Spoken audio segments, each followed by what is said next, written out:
I think I'm just going to give up. This is not working, and I don't know why.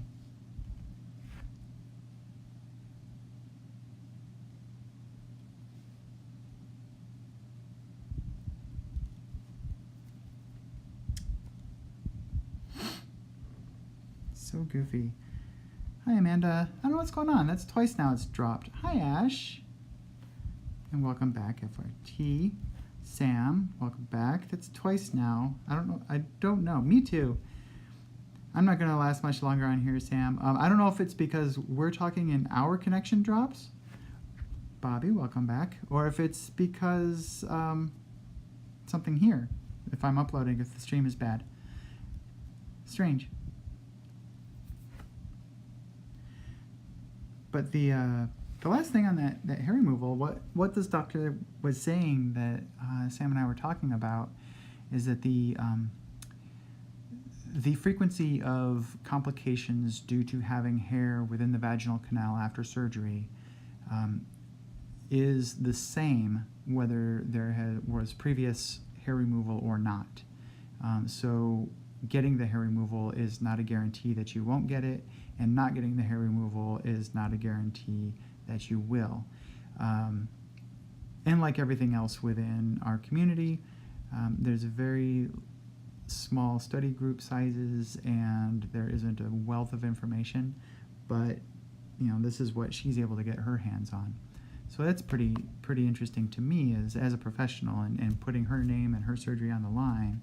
She's saying not that important. The clinic where I went, or I'm going, they don't say, they say you need to get hair removal done, but they also talk about like, well, if I was in town in New York, they would just require a couple of laser sessions, which to me means minimizing some of the darker hair, which is a whole lot different than full clear. I don't know, it just seems like something that they want to direct people towards, but I'm really curious in, say, 10 years, what they're going to be telling people they have to do. So, I don't know. Does anybody have anything else you want to talk about? I feel like this is going to have to be a little cutthroat and maybe a little short-winded, because I don't know how long these videos are going to last. I'm also not getting the thing on my end that says I can save it. So I'm really curious if these are saving locally and I can upload them to YouTube or not. But welcome back, and thank you for everybody that came back.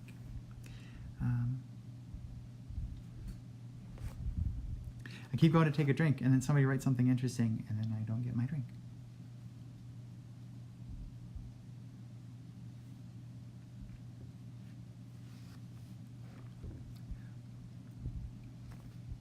Is the audio or video choppy? No, I don't know you. I'm not going to go live with you right now.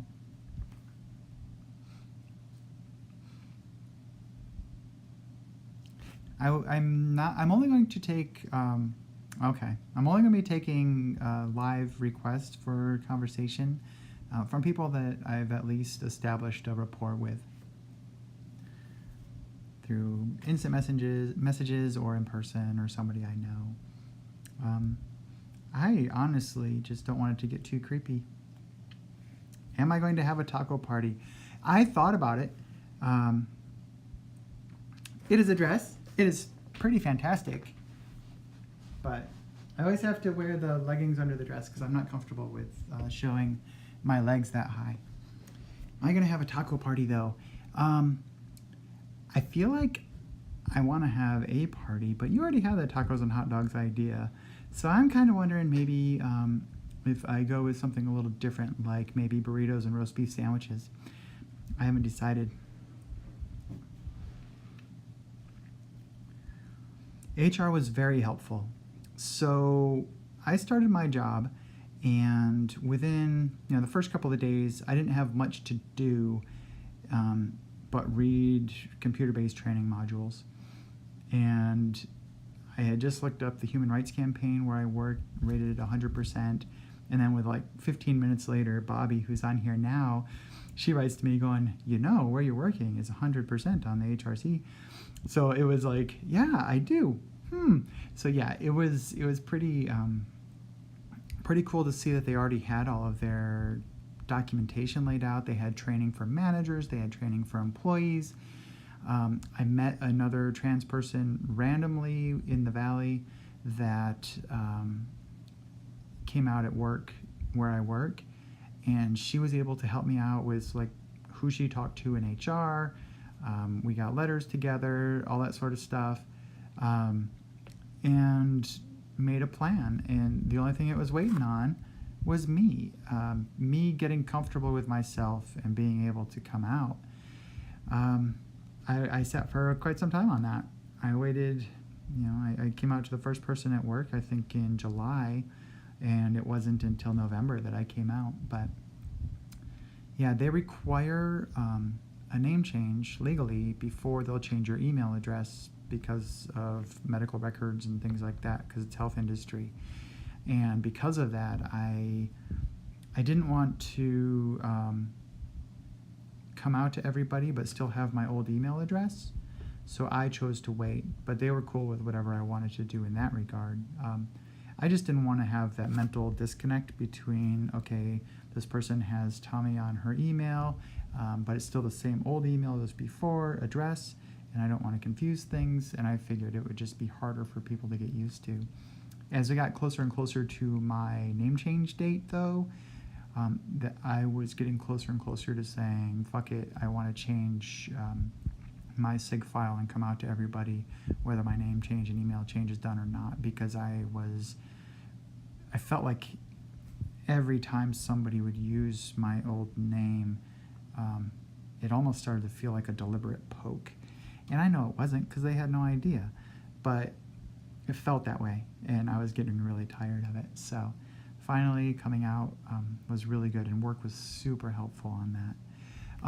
I don't know, if we're not friends on Facebook, same name, go ahead, Trish, and friend me on Facebook. I've got a group, and it's got all of the letters and the communication I sent out to all my coworkers, to my customers, to management, to HR. It's got all that communication and like timeline and stuff, as well as some of the policies that they had that you might want to see if your place of employment has. And I'll share that with you, no problem. Anything I can do to help make this piece of it easier for somebody else, everything's better.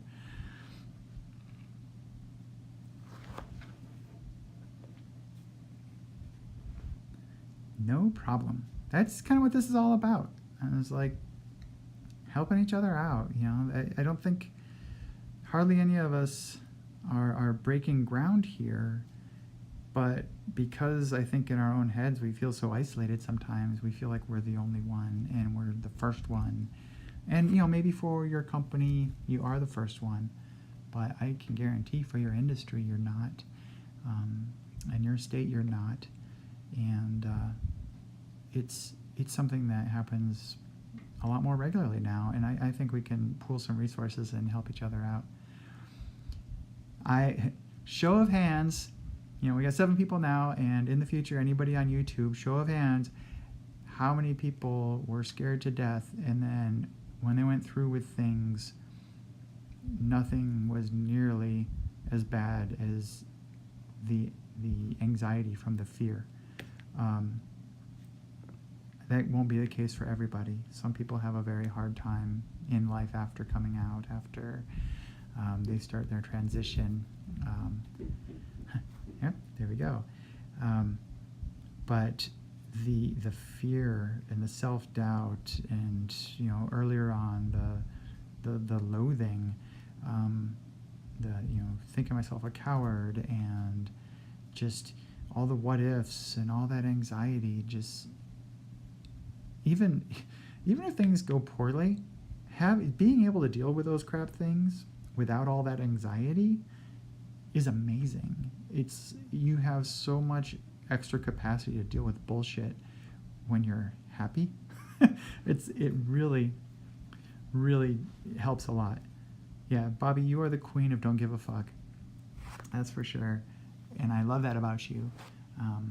Seeing, even if you didn't always feel it, you always presented a very cavalier attitude in that regard, and it was very helpful for myself.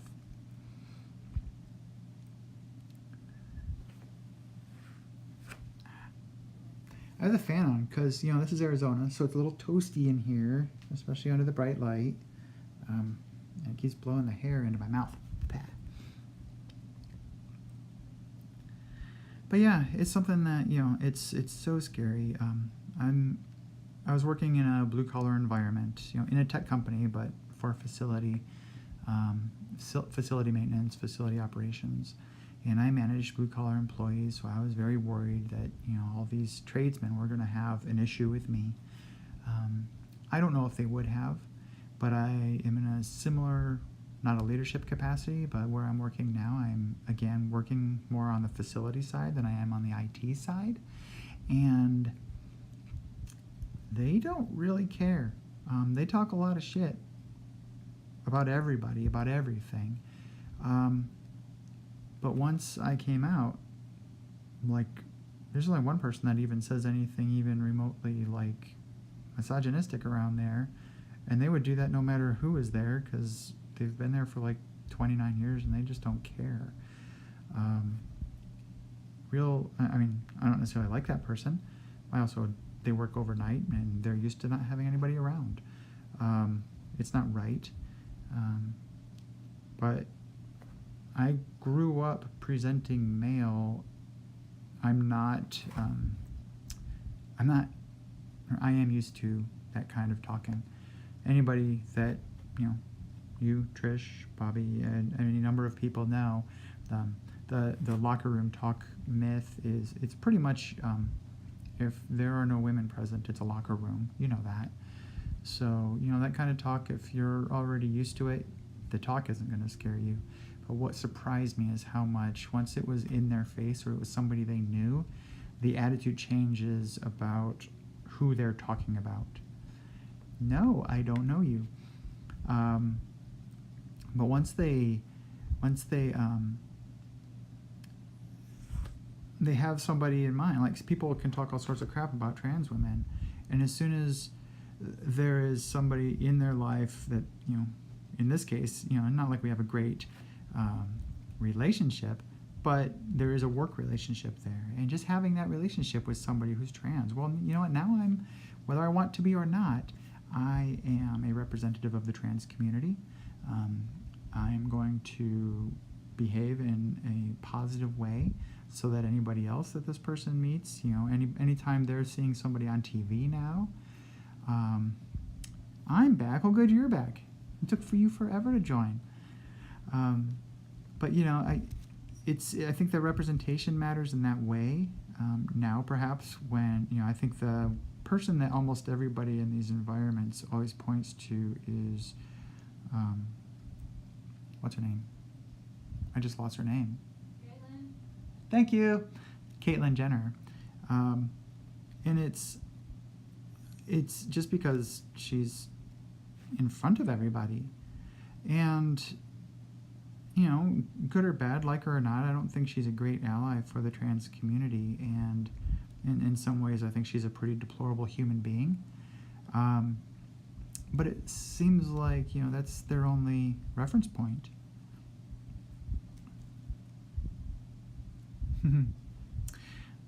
Oh, Trish.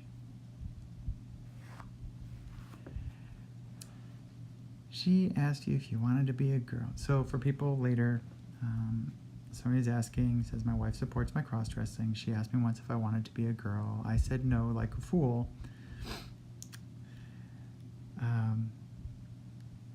I think the "she's a dipshit" comment is for Caitlyn Jenner, not for you, Trish.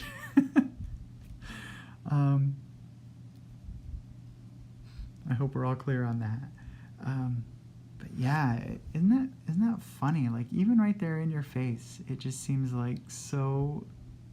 She's asking you. She's opening that door for you, and it's still so hard to step through it.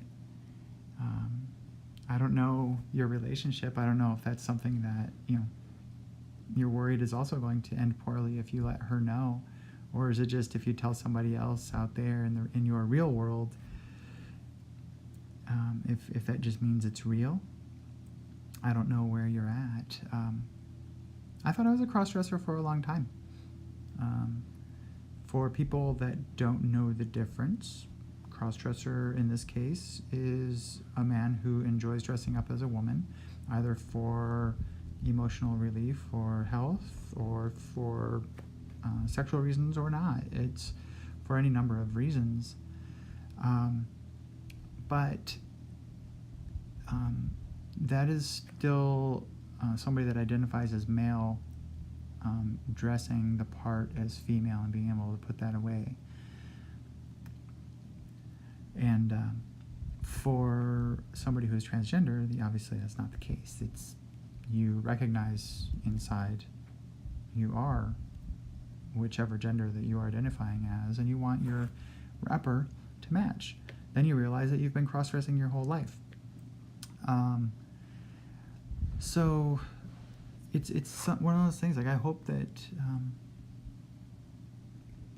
it's a pretty common story, at least I think, where people are cross-dressing, you're trying it out, and once, I don't know, it was something I came out to my mom as a cross-dresser in 99 or 2000, and she told me recently she was just embarrassed.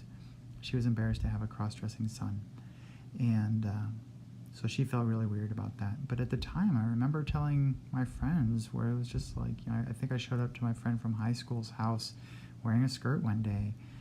I'm like, what are you doing, dude? And like, she's like, I don't know, I just kind of like it. And I like shaving my legs. I like spending the time on myself. And it's funny because I like sexy women's clothing, but that wasn't all of it. That wasn't the whole thing. That was a small part of the story.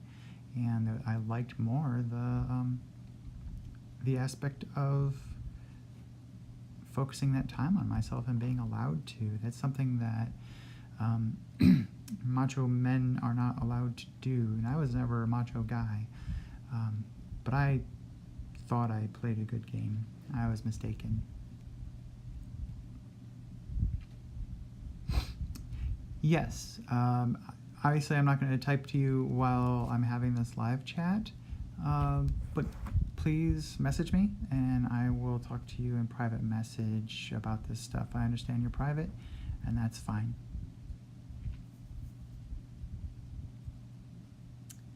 You have those, Trish, did you have those binge and purge cycles, or has it always been pretty consistent? I know a lot of us do that, where it's like, I'm doing this for a while, I've got all the makeup, I've got 14 different bras and all this crap, and then, oh no, this is just wrong, I don't really feel this is, get rid of everything, and then turn around, and a year later, you've got all these shoes, and 14 handbags, and blah, blah, blah, yeah.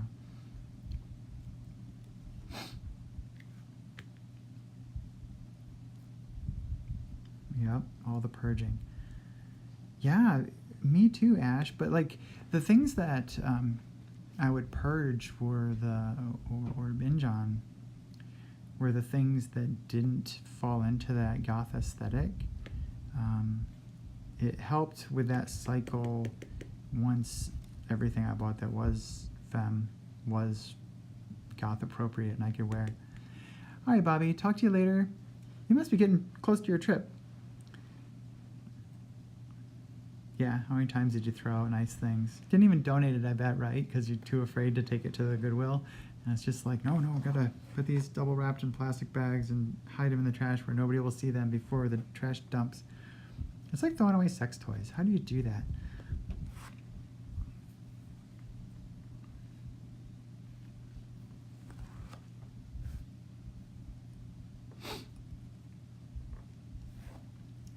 What did you... So Ash, you said that's why you've been drawn to the goth circles. Which piece of that?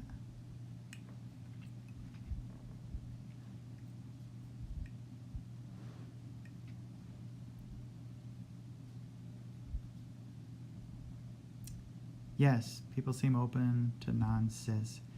I think it's funny because, just so many of, the goth scene, I guess it's kind of like a lot of subcultures, is like the Island of Misfit Toys, and everybody goes in there a little bit broken, has their own issues of some sort or other. There's a lot of people, sorry, that's my cat in the background just making noise.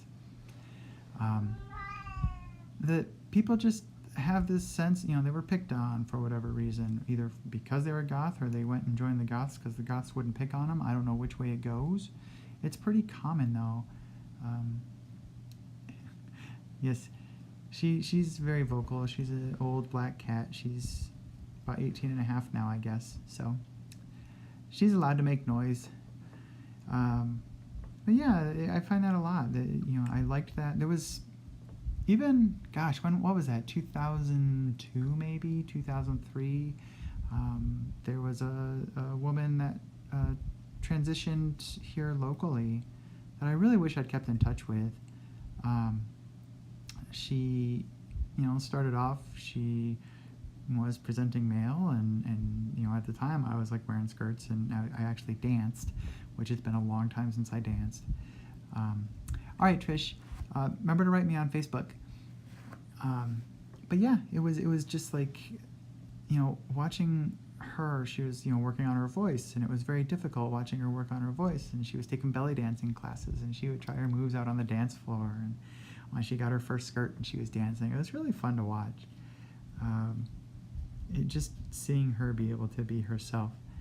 And even then, I didn't get it. For myself, I still didn't get it. It's really weird how in the closet I was, even from myself, in regards to that, where I'm seeing this person be okay, and I still can't take that as a good example.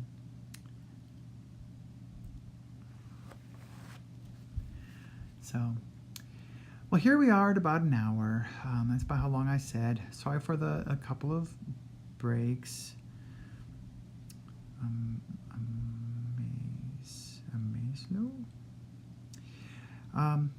Thank you for joining, but I'm about to leave. I just want to say thank you for everybody that showed up, and for the people that asked questions, and my friends that I know, I love you. And for people that I don't know yet, I hope to get to know you, and let's do this again. I'll find a regular time that seems to work for people, and say goodnight, Smudge, and then until next time, take care.